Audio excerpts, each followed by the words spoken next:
What up, Screen Fiends? I'm GB, and you're tuned in to Headz TV, where we like to discuss all the wonderful things appearing on your movie and your TV screens. In this episode, I'm going to give my review of the last episode of Fargo. That's going to be Season 3, Episode 8, titled Who Rules the Land of Denial? And yes, Fargo has done it again. Another fantastic episode.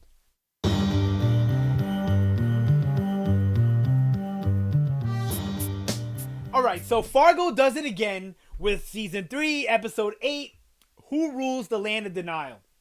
Another solid episode.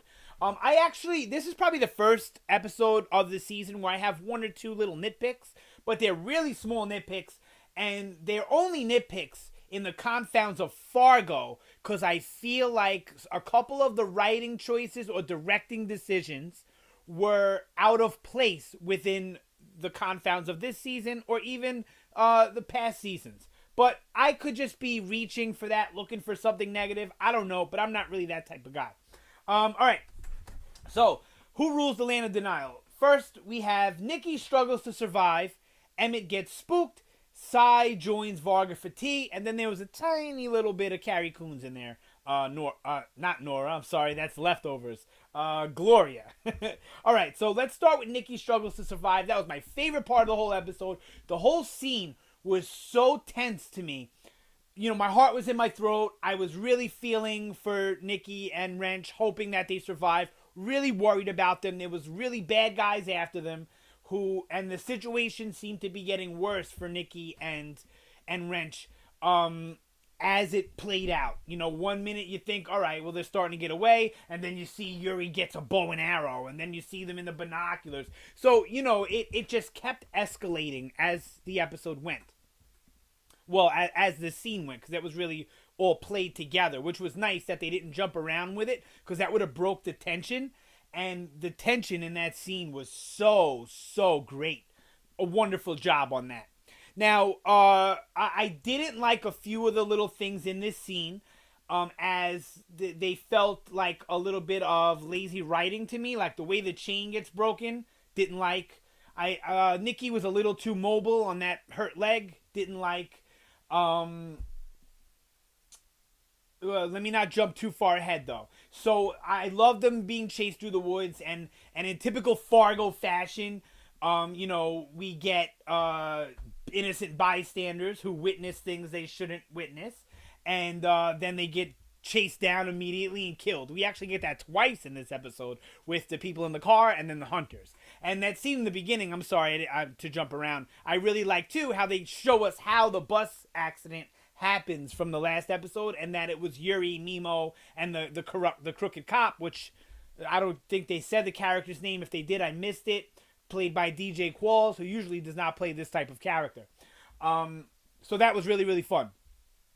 Alright, so we get the innocent bystanders playing homage to Fargo. I don't talk about homages enough in these reviews, because there's so much to talk about, and if I talked about everything, they would be 20 minutes long every time, and, you know, a lot of people aren't going to watch them. Sorry, phone's ringing.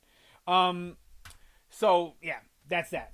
Alright, so then we get that awesome chase scene. We get some really cool stuff where I thought Yuri was dead. My mouth was hanging open when the hunter shot him through the wolf head. I thought he was dead. I was like, oh my God, that's terrible and fantastic all at the same time, you know? Terrible because he's a great character and you don't want to see him go out like that. And fantastic because you know, it just, stuff like that just happens where crazy gangster people just happen to die in these awkward or strange or accidental ways. So I like that. That was nice.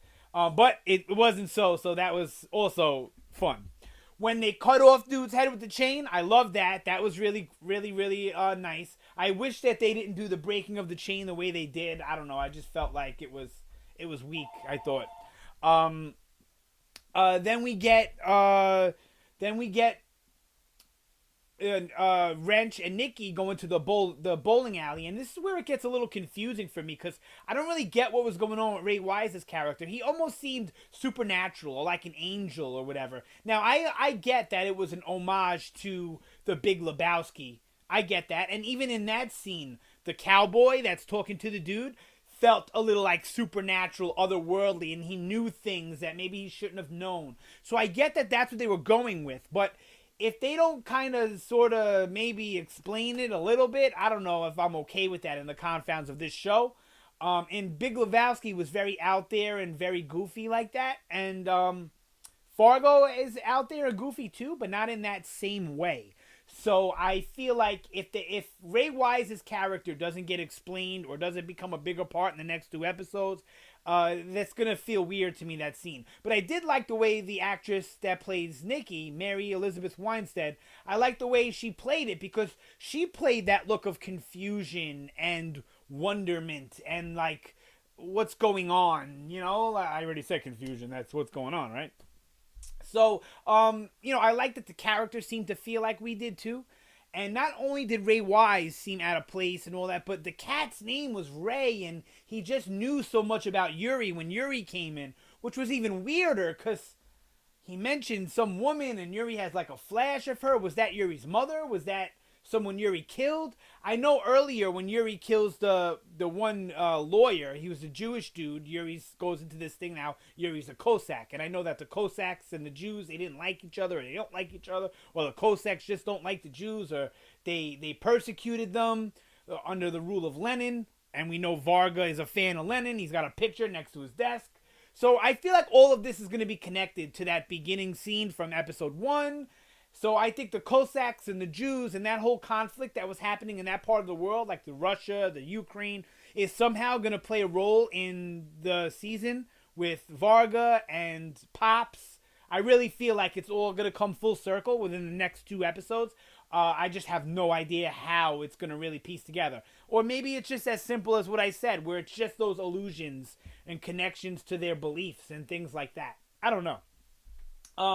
But it was really weird, the Yuri scene. Another homage to Fargo the movie, when Steve Buscemi had his face shot.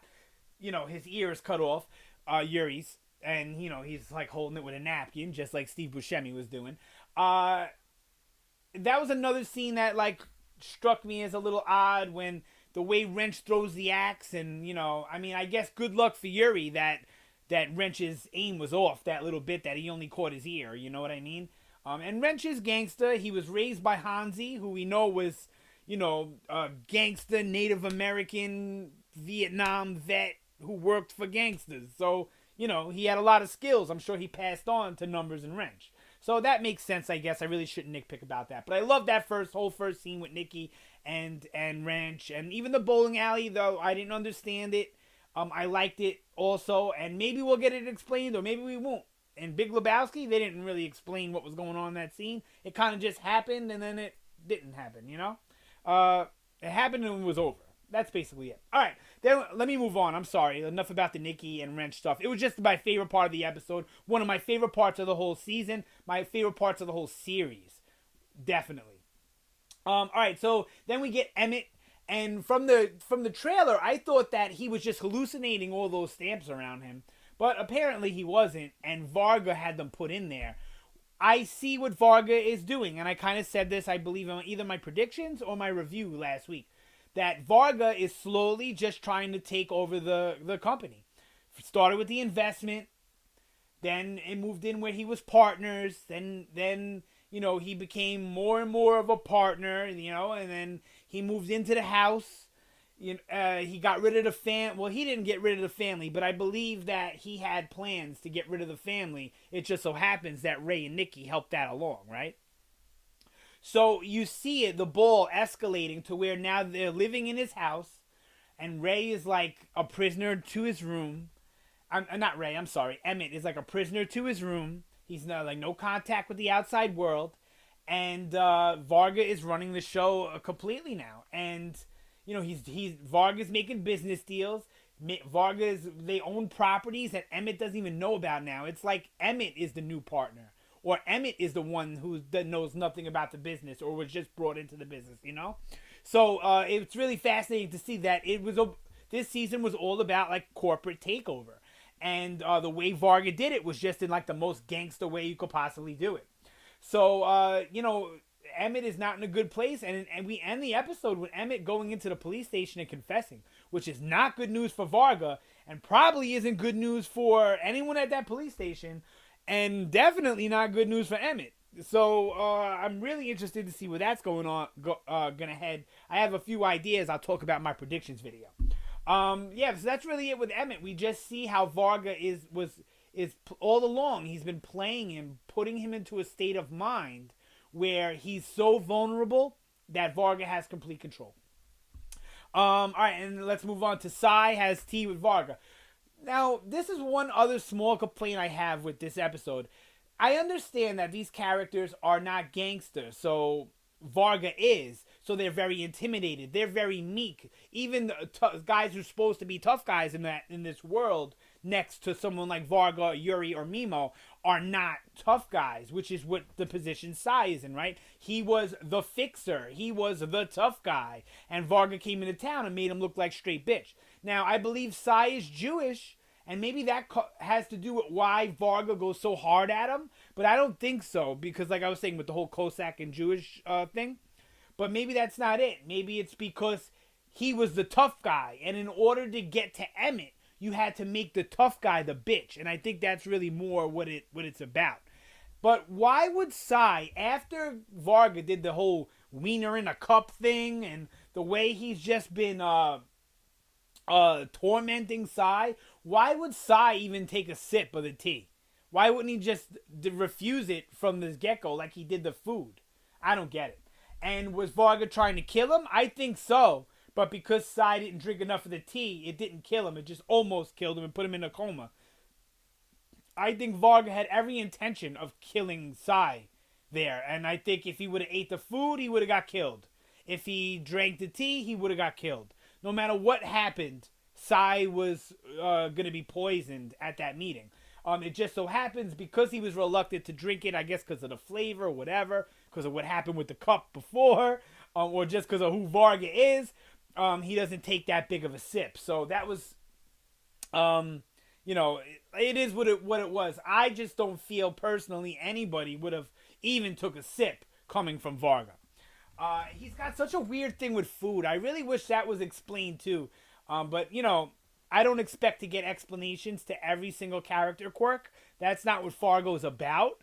It is about the characters, but not explaining every little quirk or mannerism or reason, motive behind their actions. We never got a complete 100% explanation to Malvo, just that he was kind of an asshole who liked to push people's buttons and rock the boat.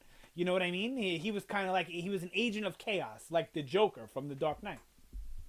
And then we get a little bit of Gloria. We see that things are the same around her house without Pops, and with the new relationship with her ex-husband and his husband and the son and all that. So we get that, and then we basically just get her going to the scene of the crime and then dealing with Emmett at the very end, looking kind of satisfied that Emmett comes in and confesses.